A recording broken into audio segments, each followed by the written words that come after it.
Hello and welcome to a new episode of Adobe Creative Cloud TV.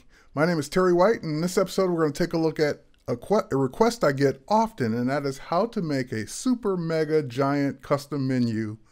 They don't really say it that way, but how to make a custom menu in Adobe Muse CC. The ability to make a menu that's designed specifically to drop down with all the options you want instead of just the built-in menu widget. So let's take a look at how this works. Now, I've got a Muse site open here. What I'm going to do first is I'm going to go to the browser and show you the end result. So let's head over to the browser, and you can actually go to this site yourself. If you go to playfestdemo.com, you can see an example of this site built with Muse, complete with animations, scroll effects, and the whole 9 yards. But also at the very top, if we go to Artist, it drops down with one of those big giant custom mega menus. And it's even got rollovers for each artist that's also custom, and we'll show how to do that as well. So this is a custom menu built and designed from scratch using Photoshop, Illustrator, and of course Muse to make it all work. So let's now go see how to put it together. Now I'm in Muse, I've got my site, I've added all my pages, I've got my content ready.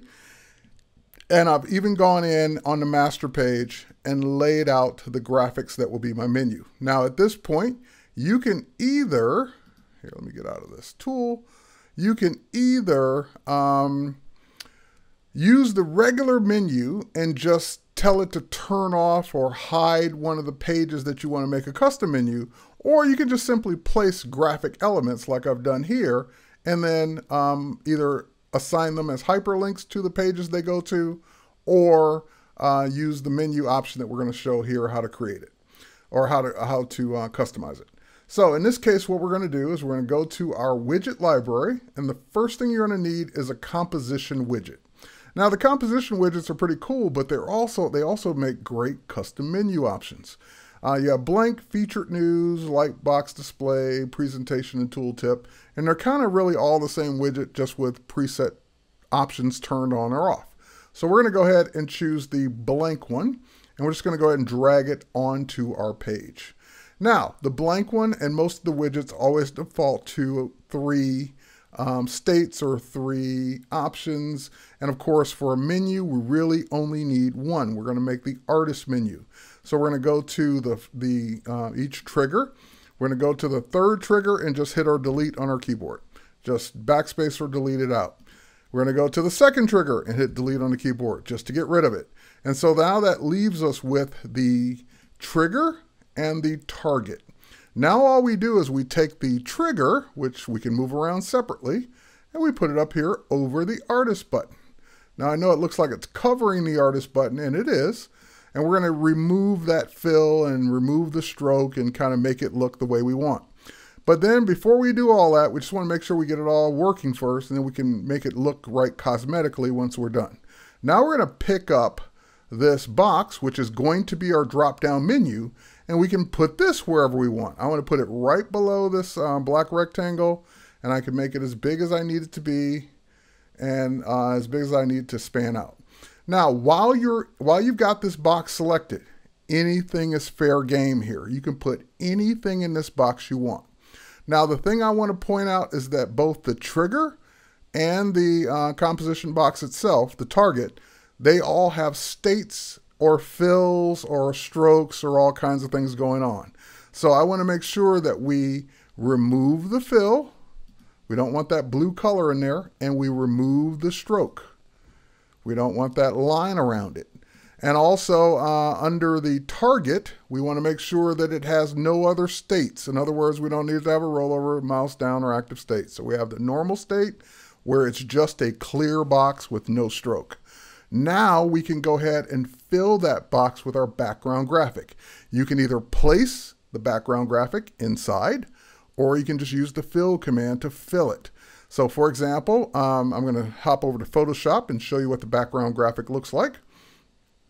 By the way, this is the graphic for one of our menus. Someone asked, well, what size do I make the little buttons? And the button size, here I'll just show you. In my case, is 310 pixels wide by 75. And of course, you can scale that once in Muse to whatever you want. Now, the background for the menu itself, for the target, is this big purple shape. Again, it's a Photoshop file. Maybe it started off as an Illustrator file, but it's just a ping at this point. And we can go in and customize that with transparency and just make it whatever size, shape, color, design you want. And you don't even have to have a background unless you want one. Okay, so now that we know that it's background artist menu ping, so let's head back over to Muse, and we're just going to use the fill command, and we're going to fill that with an image. We're going to fill it with, you guessed it, background artist menu ping. And if I hit the space bar, yep, that's the one I want. So once it fills it with that, now we see the size of it, and we know that we don't need our rectangle to be this big anymore. We can go ahead and resize that down and get that just the size of the shape of the object inside. Now, you might say, well, you said you could fill it or place it. Why didn't you place it?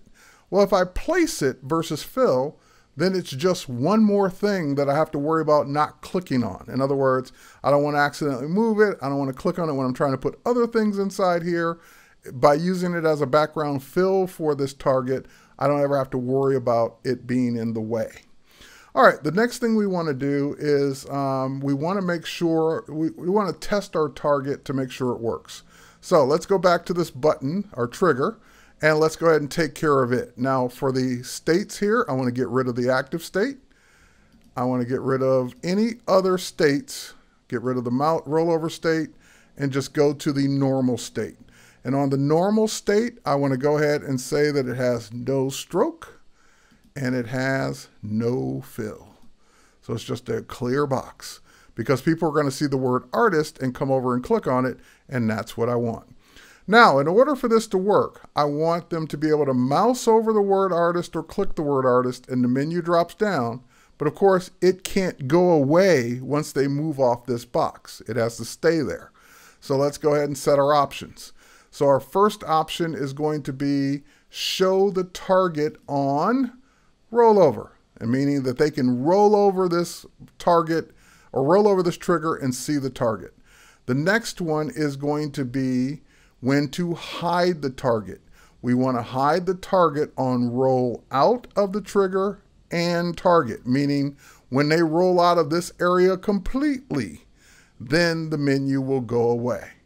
All right, so now that we've done that, we also want to say hide initially, so it's not dropped down when you first load the page. So those are the three main things you want to control. You want to control when it shows, when it disappears, and of course that it's not there to begin with. And we want to, this is checked by default, but we want to show the lightbox parts while we're editing, while we're working on this. Now, if we were to preview this in browser right now, this is what it would look like. Preview page in browser.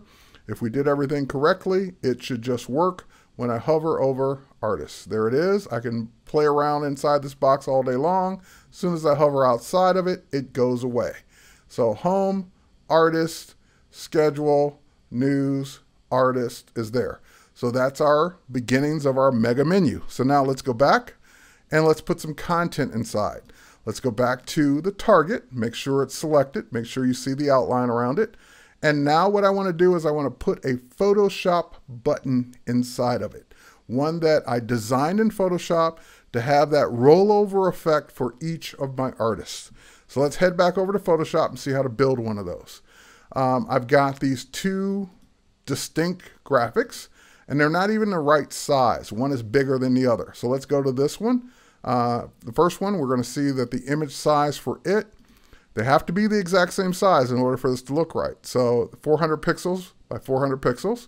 So this one also needs to be 400 pixels by 400 pixels. Or it needs to be, the other one needs to be smaller.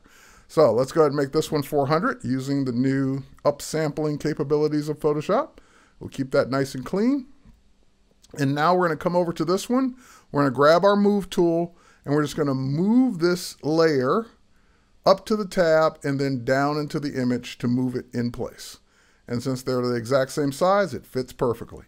Now we're going to go ahead and rename our layers so that it makes sense once we get back to Muse. So this is going to be our over layer, and we'll unlock this layer, and this is going to be our composite layer, or it could be the normal layer, whatever you want to call it. Now we're going to save this as a Photoshop file. So let's do a save as.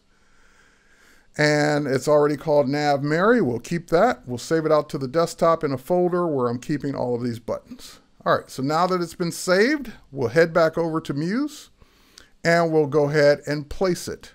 So let's do place Photoshop button. This is how we use buttons from Photoshop to make them work. Place Photoshop button. We want the Nav Mary button. And same thing here. We want to make sure we change these layers to be right. So that's the over layer, that is correct, but the composite layer should be actually composite. So now, composites, over's over, click OK, and then we can place this and put it anywhere we want. So let's go ahead and place this here. And I'm going to make it about 157 or so pixels. There we go. There we go, and there's our button. So now if we were to preview this, well, before we preview it, let's go ahead and hook it up and make it work. So the last thing we need to do is actually make this a link that goes somewhere. So we're just going to go ahead and say that we're going to add this link to our artist page, artist Mary Yamamoto, and there it is. So now it's actually linked to go to Mary. So if we were to preview this page in browser, this is what it would look like. So menu, hover, rollover state. And if I were to click, it would then take me to that page. So that's all you have to do to make your custom mega menus from Muse. Now, of course, you're not just limited to images. You could put anything in this container you want.